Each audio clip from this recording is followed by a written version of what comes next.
Leaked files from the World Professional Association of Transgender Health are showing widespread medical malpractice on children and adults who seek care through the organization. The group Environmental Progress has published the raw files in a shocking new report.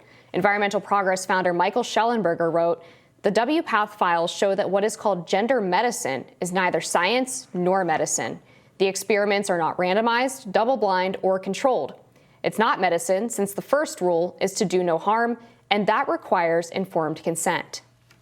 Joining us now to discuss is journalist and founder of Environmental Progress, Michael Shellenberger. Welcome, Michael. Thanks for having me. Well, this seems to be a very interesting, somewhat groundbreaking piece of evidence.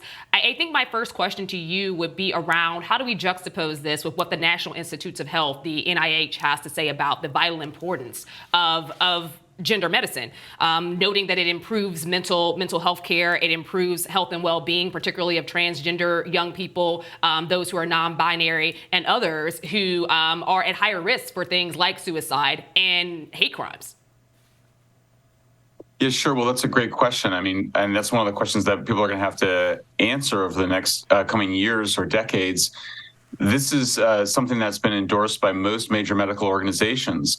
But when you lift the hood and you look underneath what's going on, what you find is that these organizations are relying on this organization called the World Professional Association of Transgender Health. And when we look at those files, which includes both these written files but also videos, you see that the doctors, surgeons, therapists, and others that are involved in it, they admit that the parents and the kids do not understand that they are facing lifelong sterility as well as potentially a significant loss of sexual function. They don't understand these treatments, and that's called informed consent, which is right up there with do no harm. And so I think this is a really, a violation of medical ethics. They're also claiming that there's this evidence, but in fact, it's not scientific evidence. It's not evidence that's based on, properly controlled studies over time. The most shocking thing, one of the most shocking things, there's a lot of shocking things in there, is the ways in which they don't actually follow up with their patients. In other words, you'll see surgeons say, well, as far as we know, these things have gone well, or we don't know after 6 months. So you don't have a proper long-term study. And we do now know there's been several studies now debunking this claim, this false claim that somehow suicide risk is higher if you don't do these radical interventions. It appears as though quite the opposite is the case, and that there's a huge amount of regret. And much of what we see in the WPATH files are doctors and therapists dealing with detransitioners, dealing with people experiencing serious regret about the loss of their ability to have children or about their ability to achieve sexual function in the ways that most people are able to.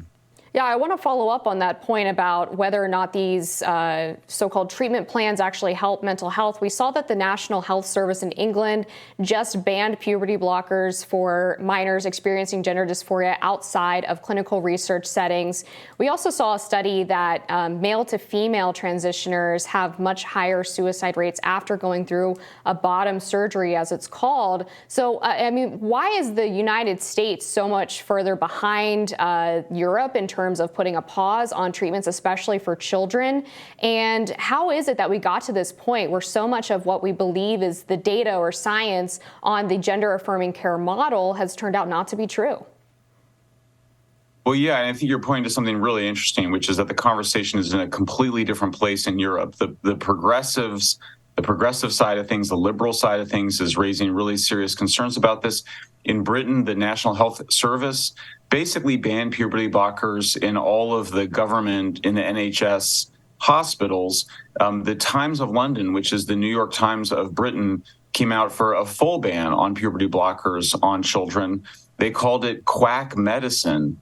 Which is very similar to my reaction when you read this. It feels like witchcraft when they're just basically imagining that they're going to rearrange people's bodies to align with some sort of gendered soul or some sort of gendered essence. There's no science for that. It's really much more akin to quack medicine or pseudoscience or witchcraft than anything approaching science-based medicine. So, yeah, I think that one of the issues, the United States is we have a hyper-capitalist healthcare system. In Europe, they tend to be centralized, socialized systems where the government has a lot larger role. And so when the government makes a particular decision, as in Britain, that's basically the decision for the whole country. Whereas the United States, Obviously, there's 50 states. Different states are pursuing different things. And we've seen the medical associations in the United States really get bullied by trans activists into adopting these entirely unproven pseudoscientific methods, rather than taking a minute and considering, hey, maybe messing with the puberty of teenagers is not the best way to go. Why do you think that the messaging as you've presented has not caught fire as strongly as I think that you're delivering it here? The Washington Post released a report just a little while ago, earlier this week, about LGBT hate crimes in public schools, and found that states with laws targeting LGBT issues were also correlated with the states in which we saw the largest amounts of suicide awareness and rises in mental health crises for LGBT students. If the answer is not puberty blockers or some of these other things that students or their families are seeking, what would it be? And in what ways can we help these students who are having gender dysmorphia, gender crises, however you describe it? In what ways can we help these young people who are seeking some forms of healthcare that, quite frankly, at this point, we've seen a rise that our nation hasn't necessarily had to deal with before? Sure. Well, so first of all, there's a lot of different therapeutic approaches, and I'm certainly not a therapist, but I've interviewed many therapists about this. Obviously, or maybe not obviously, but one of the most proven forms of therapy is cognitive behavioral therapy, which actually consists of talking back to depressing thoughts, including this idea that you're not born in the right body. And so that's really the opposite of what's called gender affirming care, which is affirming the idea that somehow you were born into the wrong body. So there's other forms of therapy. There's other forms of psychiatric disorders. A lot of these are anxiety disorders. I grew up in the 80s and 90s, and a lot of adolescents, particularly adolescent girls, suffered from anorexia, eating disorders. We see other body disorders, basically psychiatric disorders related to discomfort in the body. We know that there's a lot of discomfort as girls go through puberty. They become the objects of sexual attention from men, and that's very disconcerting, and they often want that to go away. We also see a lot of people on the autism spectrum being misdiagnosed with gender dysphoria. And then finally in the files, we see people with schizophrenia and people with what used to be called multiple personality disorder being diagnosed with gender dysphoria and being prescribed these very radical interventions, both the drugs and the surgeries. So I do think that we need to take a pause. There's a major book by a former BBC reporter called Time to Think. I think there's been a sense in which we really need to put a pause on this and just take a minute. It does appear that most people's gender dysphoria goes away when they go through puberty and they start to become an adult. And so I think one question is, why are we doing these experiments on people under the age of 18 and people that are clearly suffering from other psychiatric disorders or serious mental illness, when really we should be addressing those things first and allowing nature to take its course and people to go through puberty. I personally, the father of two children, I think puberty should be viewed as a human right. I don't think it's right to be depriving kids the right to go through puberty. That's an interesting point about the underlying mental health conditions that occur for people who later go on to develop gender dysphoria, because obviously those don't just go away if you go through a so-called gender affirming surgery or treatment.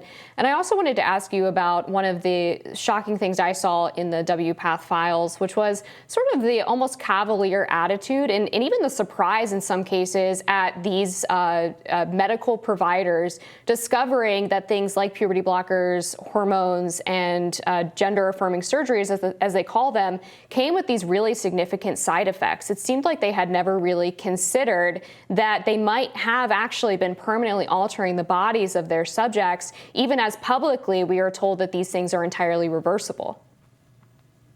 Yeah, that's right. And there's a couple of things there to unpack. I mean, the first is that it tends to be the case that when kids go on puberty blockers, that the vast majority of them then progress to cross-sex hormones, meaning males taking estrogen and females taking testosterone, and then proceeding on to the surgeries. So it feels like it's like a kind of a track that you get on.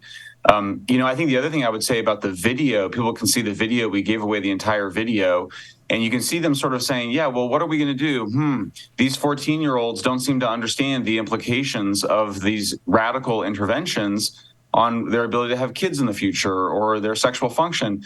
And they were like, we don't know how to handle that. Well, I think the way you handle is not to do the intervention. It was strange to watch these people acting like this was some great puzzle or mystery, as opposed to saying, wait, maybe we should stop doing this. Like maybe this is why I think a lot of people look at this and we just kind of go, these doctors, it is a kind of quack doctors. They're really so out of touch that they are sitting here talking about these problems, but it never occurs to them that maybe they shouldn't be doing those radical interventions in the first place. Michael, we'll have to have you back because there's a lot more to unpack here. We just don't have the time. Thanks for joining us, and more Rising after this. Thanks for having me.